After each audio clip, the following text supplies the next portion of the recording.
오늘은 형벌을 받으신 예수님인데요. 오늘 말씀을 통해서 하나님이 이렇게 말씀하시는구나. 하나님이 정확하게 진단하시는구나. 여러분, 우리는요, 그 사람을 잘 몰라요. 그렇지만 하나님은 정확하게 진단하십니다. 할렐루야. 정확하게 진단하시는데 그 진단의 내용을 세 가지로 한번 살펴보고자 합니다. 먼저 첫 번째로는 우리의 생각이 얼마나 무지한가 하는 것을 말씀해 주고 있습니다. 우리의 생각이 얼마나 무지한가. 사람이요, 똑똑한 것 같아도 굉장히 무지합니다. 그 말씀을 4절에 하고 있어요. 4절 한번 같이 읽어봅니다. 시작. 그는 실로 우리의 질고를 지고 우리의 슬픔을 당하였거늘 우리는 생각하기를 그는 징벌을 받아 하나님께 맞으며 고난을 당한다 하였노라. 아멘. 이 무지의 극치를 보여주는 거예요. 사람이요, 참 얼마나 무지한지 몰라요. 예수님이 이 땅에 오셔서 징벌을 받고 고난을 당했는데 그분 이유가 있겠지. 그분이 무슨 죄가 있든지 이유가 있으니까 징벌을 받겠지. 이렇게 생각한다는 거예요. 그 말씀을 지금 하나님이 하시는 거예요. 이사야 선지를 통해서. 그냥 나랑 상관없다는 거죠. 십자가 사건이면 사건이고 나하고 그게 무슨 상관이야? 그런다는 거예요. 세번역 성경에는요, 그는 실로 우리가 받아야 할 고통을 대신 받고 우리가 겪어야 할 슬픔을 대신 겪었다. 그러나 우리는 그가 징벌을 받아서 하나님께 맞으며 고난을 받는다고 생각하였다. 예수님이 이 땅에서 십자가를 지셨는데 그거는 그건 본인이 무슨 죄가 있기 때문에 저렇게 형벌을 받으셨다 이렇게 생각한다는 거예요. 여러분, 부모가요, 아침에 일찍 나오고 저녁에 늦게 들어오고 고생하잖아요. 그런데 자식이 그 부모 고생하는 그건 나하고 무슨 상관이에요? 그럼 부모가 얼마나 답답하겠어요. 그 부모, 우리 아버지 어머니가 고생하는 그 본인들 사정이지 나는 그거 나하고는 아무 상관없는 일이에요. 그러면은 얼마나 참 무지합니까? 그 자식이. 여러분들 자식이 그러지 않겠지만 그런 자녀가 있다면 무지한 자녀 아니겠어요? 그래, 주님이 이와 같이 하나님이 독생자를 보내주셨는데 그거를 그렇게 사람들은 그렇게 생각하는 사람들이 많다는 거예요. 그러니까 안 믿어지는 거죠. 그게 사람들이 죄악이 어렸을 때부터 죄악이 있기 때문이다. 창세기 6장 5절에는 여호와께서 사람의 죄악이 세상에 가득함과 그의 마음으로 생각하는 모든 계획이 항상 악할 뿐임을 보시고 라고 말씀하고 있어요.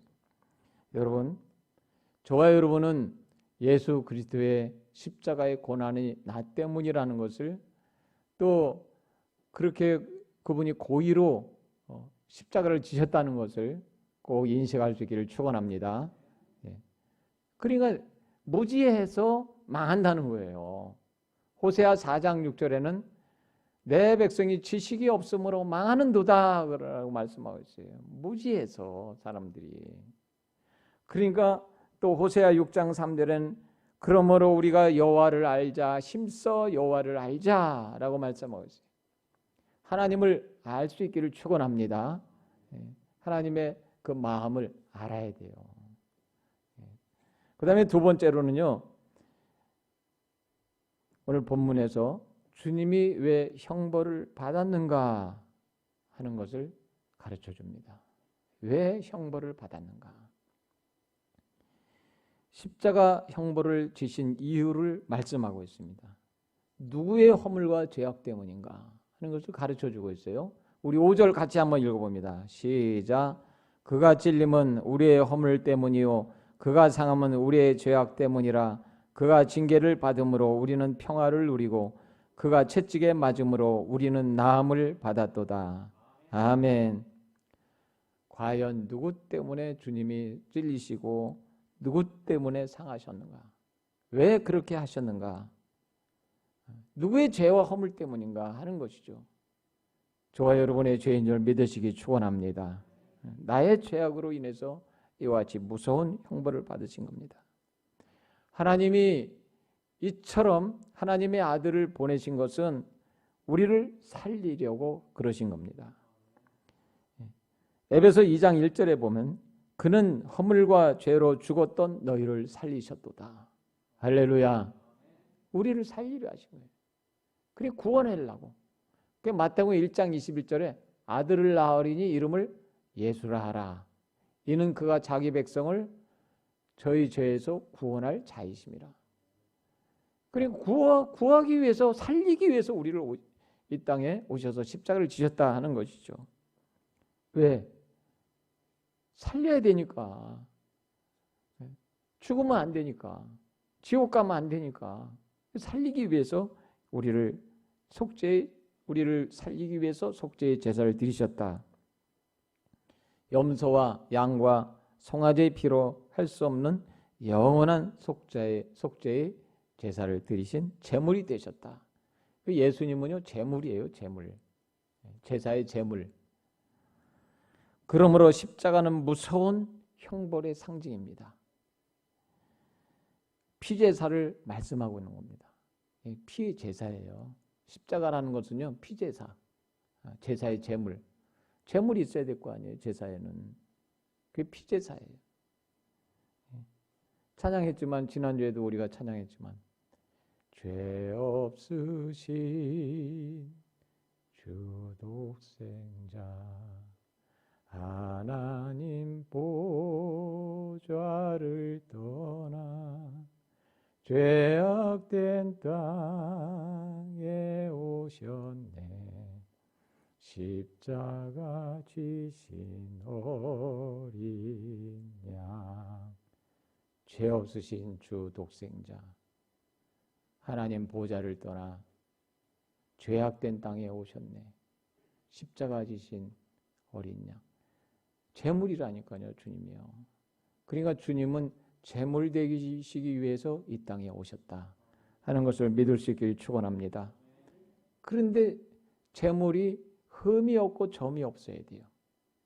베드로전서 1장 18, 19절에는 흠 없고 점 없는 그리스도의 보배로운 피라고 말씀하고 있어요. 여러분 어떤 사람이요, 어떤 이단이 내가 여러분들을 위해서 대신 내가 십자가에 여러분들의 죄를 대신해서 십자가에 죽겠습니다. 돼요, 안 돼요? 효력이 없어. 왜 그래요? 흠이 있기 때문에. 사람은요, 이 땅에 태어난 모든 사람은 제물이 될 수가 없어요. 흠 없는 예수만 제물이 될 수 있어요. 내가 제물 되겠습니다. 안 돼요. 여러분 구약 시대에요. 양을 끌고 가요. 제사 드리기 위해서. 제사장에게 끌고 갑니다. 제사장에게 끌고 가는데 가다가 양이 그만 넘어졌네. 그래 돌에 무릎에 상처가 났어. 양 무릎팍이. 넘어지는 바람에. 그러면 흠이 있어서 안 돼요. 다시 가야 돼. 다시 가져야 돼. 왜? 흠이 없어야 되니까. 점이 있어도 안 돼요. 그러니까 흠이 없어야 되는데 사람은 다 죄가 있다 그 말이에요. 아담으로부터 시작해서 모든 사람들이 다 죄인이다. 그래서 제물이 될 수 없어. 그러니까 하나님이 죄 없으신 독생자를 이 땅에 보내주신 거예요. 할렐루야. 믿을 수 있기를 축원합니다. 주님이 대신 형벌을 받으셨다 하는 것을 가르쳐주고 있어요. 그 다음에 세 번째는요, 하나님의 사랑이 어느 정도인가 하는 것을 본문이 알게 해주고 있습니다. 우리 하나님의 사랑의 분량은 참 이루 말할 수 없죠. 우리는 무서운 형벌을 면하게 되고 우리의 죄악을 예수에게 다 덮어 씌운 거예요. 6절이 그 말씀을 하고 있어요. 6절 한번 같이 읽어봅니다. 시작. 우리는 다 양 같아서 그릇 행하여 각기 제 길로 갔거늘 여호와께서는 우리 모두의 죄악을 그에게 담당시키셨도다. 아멘. 참 기가 막힌 말씀 아닙니까? 우리는 다 양 같아서 그릇 행하여 각기 제 길로 갔거늘. 이 말은요, 우리 인간이 얼마나 우리 사람들이 방종의 삶을 사는가 하는 것을 보여주고 있어요. 참 안타깝죠. 방종의 삶을 살아요. 그러니까 내 마음대로 산다 그 말이에요. 그러니까 하나님 보실 때 얼마나 안타까워요. 하나님 보실 때. 그러니까 참 말 안 듣는 말썽꾸러기가 그냥 자기 마음대로 하는 거랑 똑같아요. 요즘엔 또 그냥 놔둔다며 학교에서 말썽꾸러기 말 안 듣는 말썽꾸러기가 있으면 옛날에는요 어디 말썽을 펴요. 그러면 저 뒤에 가서 손 들고 있어. 아니면은 나와. 그래가지고 해초리 선생님이 들고 손바닥 내밀어. 그러면 손바닥 맞고 그랬잖아요. 그러니까 지금은 그랬다가는 선생님이 폭력, 학교 폭력으로 큰일 납니다.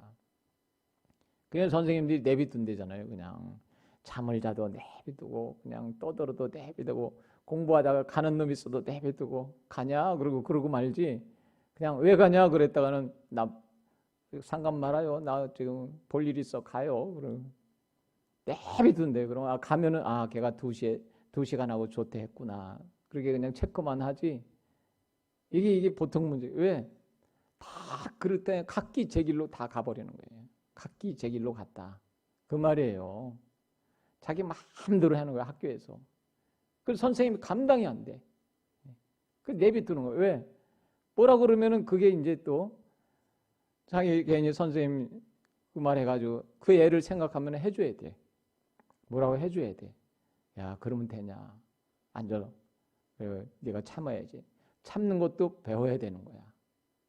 참는 것도 배우고 힘든 것도 겪을 수 있어야 되고 그래야 이 세상에 나가서 힘든 게 얼마나 많은데 그거 못 견디고 네가 혈기 부리고 그러면 되겠냐. 야 힘든 것도 참고 어려운 것도 참고 지루한 것도 참고 졸려도 참고 이렇게 참아야 되는데 그걸 안 하니까 그래 그냥 방종하는 거예요. 방종. 우리가 그랬다는 거예요. 오늘 6절 말씀에 우리는 다 양 같아서 그릇 행하여 각기 제 길로 갔다 하는 것이죠. 그런데 하나님은 그렇지 않아요. 하나님은 사랑하세요. 우리를 사랑하시기 때문에 지옥으로 가는 것을 두고 보시지 않아요. 왜? 우리를 사랑하시니까요. 할렐루야. 그냥 선생님이 내버려 두듯이 그렇게 하지 않아요. 하나님은. 그렇게 하면 지옥으로 가니까. 그러니까 하나님이 우리를 살리려고 우리가 돌아오라고 하고 또 예수 그리스도를 이 땅에 보내 그 죄값은 치러야 되니까 그거 다 담당하게 하신 거예요. 그걸 말씀하고 있어요. 하나님의 사랑이 얼마나 큽니까? 이루 말할 수 없어요. 하나님의 크신 사랑을 알기를 축원합니다. 그렇지 않으면 우린 죽어야 돼요. 우린 지옥 가야 돼요. 그러니까 하나님이 우리를 사랑하셨다. 요한일서 4장 9절에 하나님의 사랑이 우리에게 이렇게 나타난 바 되었으니 하나님이 자기의 독생자를 세상에 보내시면 그로 말미암아 우리를 살리려 하심이라. 할렐루야. 우리를 살리려 하심이라. 예수 그리스도는요 하나님의 사랑의 극치를 보여주는 겁니다. 십자가는요 그보다 더 큰 하나님의 사랑이 없어요. 십자가는 하나님의 사랑을 보여주는 거예요. 주 하나님의 사랑을 알기를 축원합니다. 하나님의 사랑은 우리가 지금 이렇게 사니까 그렇지 정말 우리가 일생이 끝나고 주님 앞에 서는 날 하나님 앞에 서는 날 그리스도의 보혈로 우리는 죄 씻음 받고 정말 내가 얼마나 복된 인생을 살아왔나 하는 것을 저희는 분명히 알게 돼요. 그때는 거울로 보는 것이 아니라 실물을 보는 것처럼 그때는 분명하게 보여 알게 된다고 그랬어요. 여러분 그렇습니다. 그러니까 우리가 그 나라를 생각하고 그 또 주님의 하나님의 큰 사랑을 생각하면 우리는 너무너무 정말 감사밖에는 할 게 없어요. 믿을 수 있게 축원합니다. 하나님의 사랑을 보여주잖아요. 그러니까 예수 그리스도는요 얼마나 참 십자가가 사건이 얼마나 위대한 사건인가 하는 것을 가르쳐 주는 거예요. 여러분 히스토리가 뭡니까? 영어로 히스토리가. 히스토리가 역사예요. 그러면 역사인데 자 보세요. 히 더하기 스토리예요. 그러면 그분의 이야기란 얘기죠. 스토리는 이야기니까. 역사는요, 여러분, 그분의 이야기예요. 그분이 누구예요? 예수 그리스도 아닙니까? 그래서 예수 그리스도가 태어나시기 이전에는 그 역사 이전에를 BC라고 그래요. Before Christ. BC라고 그래요. 그 이후를 AD라고 그래요. 그래서 지금 주후 2021년이에요. 예수님이 역사의 중앙에 있어요. 그래서 히스토리는 그분의 이야기고 십자가가 모든 사건의 중심이에요. 역사의 중심이 십자가입니다. 그래서 십자가 사건을 통해서 그 주후 2021년이 된 거예요. 예. 여러분, 그러니까 하나님은 알파와 오메가라고 그랬잖아요. 시작과 끝이라고 그랬어요. 알파와 오메가 되신 하나님이고 또 역사의 주관자이신 하나님이고 또 역사의 중심에 그분의 이야기가 모든 역사라는 것은 그분의 이야기예요, 여러분. 십자가 이야기입니다. 그 전에는 너희 죄를 위해서 십자가를 지실 것이다 하는 이야기를 하시는 거고요. 또 그 이후에는 AD 주님이 십자가 지신 그 이후에는 너희 죄 때문에 예수님이 십자가를 지셨다. 그분을 믿어야 너희 영혼이 산다 하는 것을 가르쳐주고 있어요. 여러분, 그러니까 십자가 사건은요, 우리에게는 엄청난 축복인 거예요. 하나님의 사랑을 보여주는 거예요. 그냥 방종해가지고 그렇게 다 죄같게 살지만 그러나 하나님께서 우리 무리의 죄악을 그에게 담당시키셨도다. 그에게 담당시키셨도다. 대신 형벌을 받게 하셨다는 거예요. 대신. 그러니까 저와 여러분을 대신해서 형벌을 받게 하신 주님이시다 하는 것을 우리에게 가르쳐주고 있습니다. 이제 말씀을 맺습니다. 세 가지로 말씀드렸어요. 징벌을 받으신, 형벌을 받으신 예수님. 그러니까 우리 인간의 생각이 얼마나 무지했던가 하는 것을 가르쳐주고요. 주님이 또 왜 형벌을 받으셨나 하는 것도 가르쳐주고 하나님의 사랑이 이처럼 위대한 사랑이다 하는 것을 보여주고 있습니다. 주님은 하나님의 아들로서 감당할 수 없는 그러한 천박한 멸시를 받으셨고 무서운 형벌의 십자가를 나를 대신해서 받으셨습니다. 고난을 당하셨습니다. 하나님은 독생자를 제물로 못 받게 하심으로 엄청난 형벌을 받게 하시고 우리를 구원하시고 사랑의 선물을 주셨습니다. 얼마나 위대한 사랑인지 이루 말할 수 없습니다. 그래서 우리는요, 언제나 주님의 은혜에 감사해야 돼요. 주님의 은혜에 감사하는 저와 여러분 되시길 축원합니다. 주님 오시는 그날까지요, 우리는 주님의 은혜에 감사하고 나를 위해서 고난받으신, 십자가를 지신, 형벌을 대신 받으신, 감당케 하신 하나님의 사랑도 우리는 늘 기억하면서 저와 여러분이 주님 오시는 그날까지 우리가 믿음으로 살고 또 영원한 천국에서 함께 하나님을 찬양하고 어린 양 되신 예수 그리스도를 찬양하는 저와 여러분 되시기를 예수 그리스도의 이름으로 축원합니다. 축원합니다. 기도하겠습니다.